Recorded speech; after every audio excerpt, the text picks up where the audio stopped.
So in a previous video, we looked at how to generate your Google Analytics tracking code. In this video, we're going to show you how to add that to your website. So those are the two things that you need to do in order to get Google Analytics up and running on your website.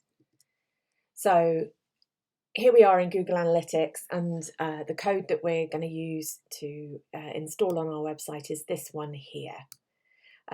If you come into Google Analytics and you aren't sure where to find that code, this is the standard interface. What you're looking for is this admin button here in the bottom left. If you click on admin, it takes you into the admin area of your account. So here we can see we're in the account that's called Awesome Tech Training. We're looking at the property Astra demo site. So that's the specific website that I'm interested in tracking. And we want the tracking info. So if you click on that and then tracking code, this is where you can get your code from. So we go over to the website. So there are various different ways that you can do this. For Google Analytics to work, you need to have a little piece of code installed on every page of your site, every page that you want Google to actively track.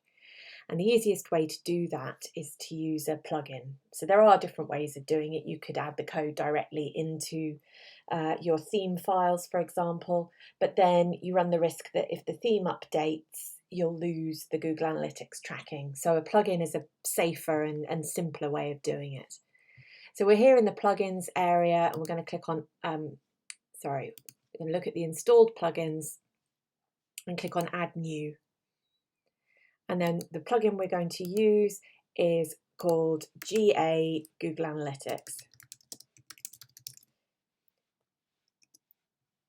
And it's this one here, GA Google Analytics. And so we're going to click Install. And all this does, activate, is make it simpler for you to add the tracking code onto your site.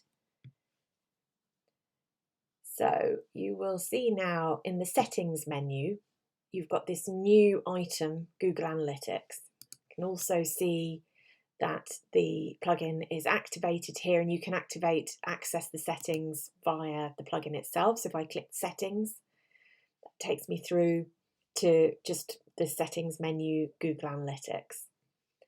And the key part here is plugin settings, Google Analytics tracking ID. And what you want to do is just take this code here. So I'm just going to copy and paste that, copy it and paste it. For now, we can ignore all of these other different aspects and just click on Save Changes. So that's it now. Google Analytics is set up and running, and here I am on the front end of my website. You want to check that it's actually working. If you go back to your analytics, and here in the left-hand menu, you've got real time.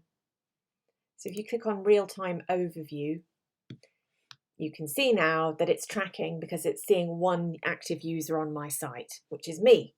So if you had this showing 0, that would tell you that something had gone wrong with the installation. But as it is, I can see there's one active user on my site, and I know who that is. It's me. So the installation has worked. And that's it.